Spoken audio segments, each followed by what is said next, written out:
Out of the house, Nikki. Please leave. Please leave. Please leave the house, Nikki.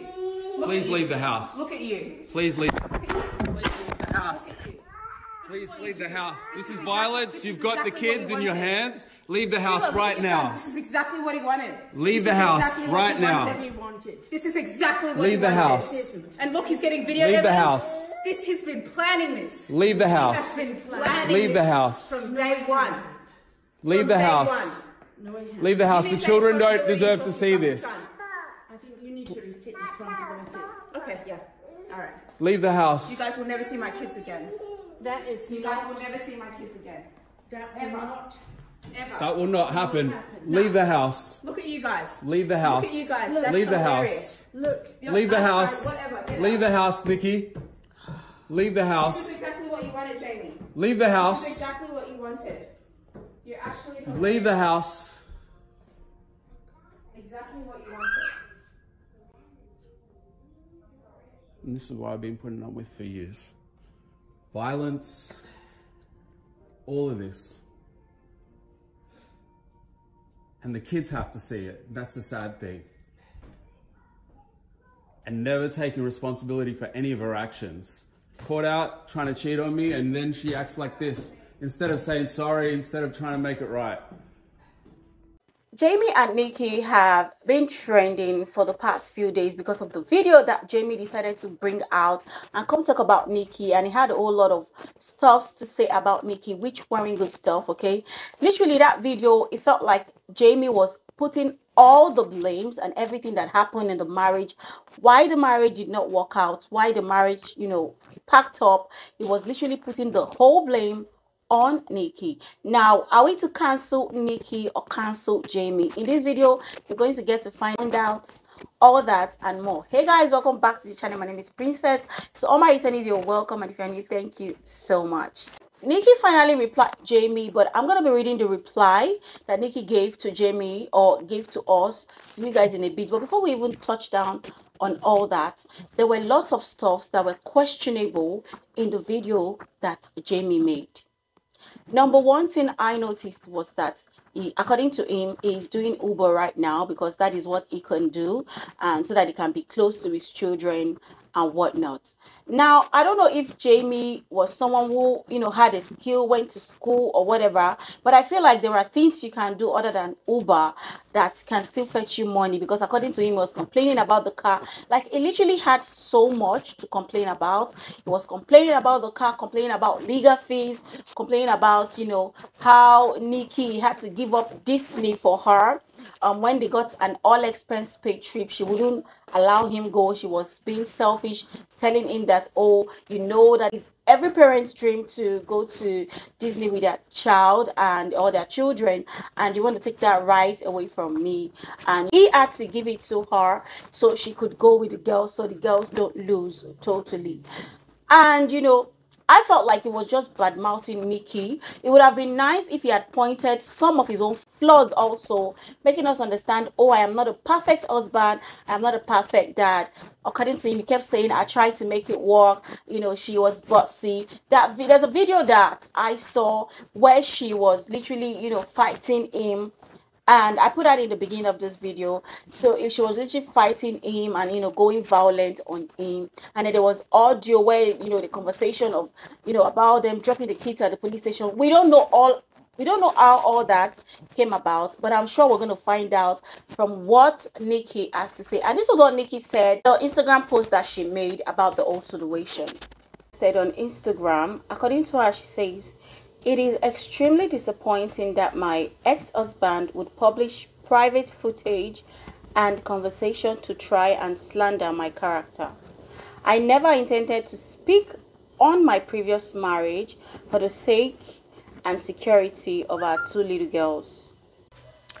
I never intended to speak on my previous marriage for the sake and security of our two little girls.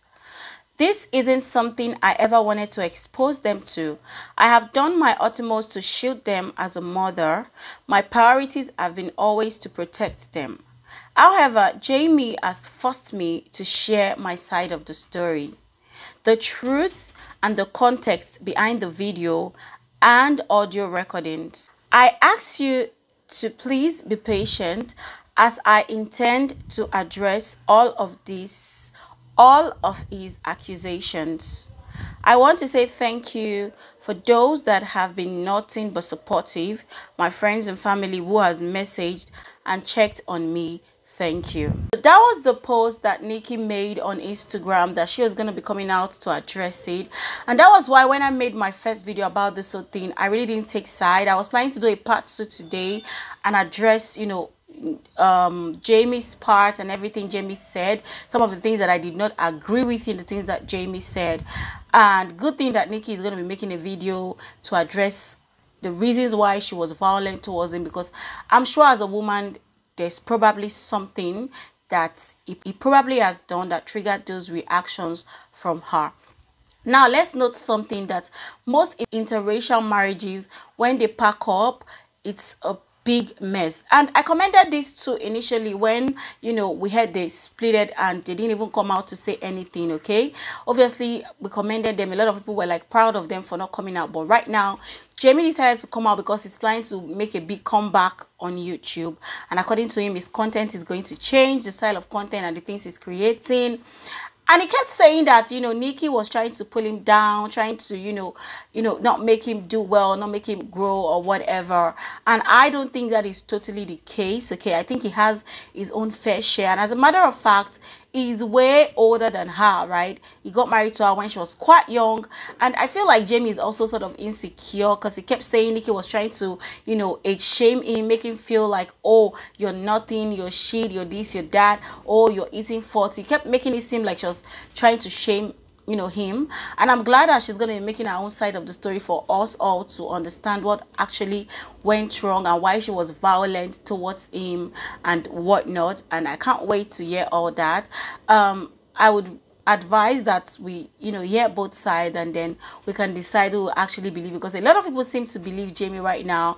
The comment, especially the fellow Oyibo people, as we call them, they seem to believe Jamie. They're like, oh, I believe you, Jamie, I believe Jamie, I believe him, he has no reason to lie.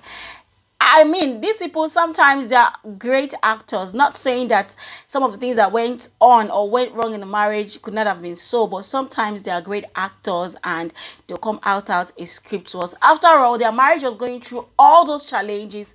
They kept on putting on a strong face for us as if everything was fine, till decided to split and go their separate ways. So I would wait to hear what Nikki has to say, and then I would make my final conclusion on what I feel about the whole thing. But until then, let's see if Jamie is going to come out with more facts and spilling stuffs about Nikki. Anyway guys, please leave your thoughts in the comment section, because I saw a couple of people saying, oh, in my previous video, do I believe Jamie? It's not a matter of if I believed Jamie or not. I reacted to the one-sided information and I really didn't take any sides in the video. I only came to tell you guys the stuff he said, and right now I'm letting you guys know what Nikki has said also. But I will give my final reaction when Nikki drops her video and all that. Anyway guys, thank you so much for watching this video. If you watched up to this point, I do appreciate you. Please feel free to subscribe to the channel and I will see you guys in another video. Bye for now. One video a week type deal, and it's becoming harder and harder. And then in March, the divorce finally finalized, and it felt like I finally got to take a breath. And I started looking around at how much I've lost, how much I've been forced to sacrifice. And I kind of gave up. I've done a few brand deals over the past few months because I've had to pay my rent. And I know people get upset only seeing branded videos. You probably now understand it's been hard. And I understand there's something really cringeworthy about an influencer complaining about not being able to, do his social media job. Because social media, it is an industry that has absolutely no guarantees, and it is pure privilege and blessing to be able to say that your job, the way that you earn money, is through entertaining people on social media. And that's why I feel guilty even in complaining about this situation that I'm in now. And if my career had completely ended on its own accord, I would just take it. There's no complaint because it's a blessing. I've been doing this for 12 years. It was always going to go down. It's always been going down. But I still could have survived off it a bit longer while I finally got to pick myself back up again, because until the divorce finalized, I was focusing solely on getting to remain in the girls' lives as a real dad, not an every second weekend dad. And I didn't really focus on anything else. And it's only now that I can finally start thinking, what can I do with my life? How can I provide? And, you know, I'm in a lot of debt now.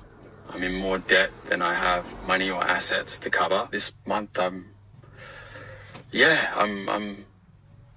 not doing great anymore. And I guess I've tried to keep up appearances over the years because I'm a lifestyle creator. So there's the pressure of, you know, kind of looking like you're doing all right, at least for Instagram. On Instagram, I try and keep everything polished because that's kind of what people want to see. So I've, you know, kind of had to invest in clothes and, you know, things like that.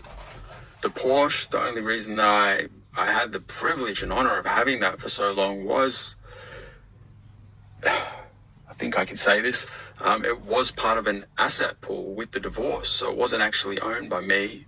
It was owned by our old company, so I wasn't able to sell it. If it wasn't for the divorce going for so long, I wouldn't have maintained that car for as long as I did. But now I'm in a place where I'm trying to figure out what to do. I live very far from the city, so there isn't a lot of creative opportunities down here for someone, you know, with my skill sets. I'm decent with video, but I'm pretty rusty with traditional video because I've just been doing YouTube stuff for a long time. I'm trying to figure out what to do that I can still do the school runs with, because the girls live with me week on, week off, and I need to be able to get them to school and pick them up from school. My mum has moved down here and she helps, but she doesn't drive and the bus system doesn't go near her house. So I have to get them to her house. So for now, the only thing that I've been able to figure out that I can do where I won't lose my place in their life as a real dad is Uber. So for the last few months, I've been an Uber driver.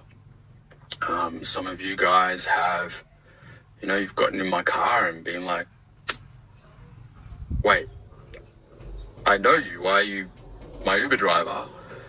And for the most part, I don't want to bum people out, and I just say I'm taking a break from YouTube. But the reality is, this is how I'm trying to pay my rent. I will, I'll the week that the girls aren't here, I'll work 10, sometimes 12-hour days. This car isn't the most fuel efficient, so it's not the greatest car for Uber, but it's kind of what I've got at the moment.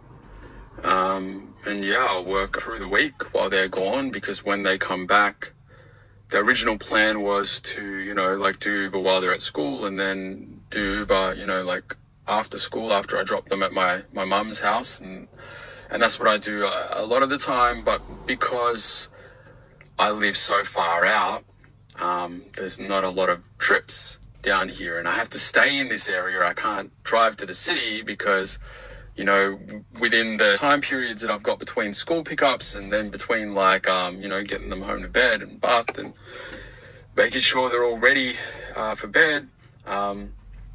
If I go to the city and back, like the amount of petrol I use, it sort of eats up the profit that you make.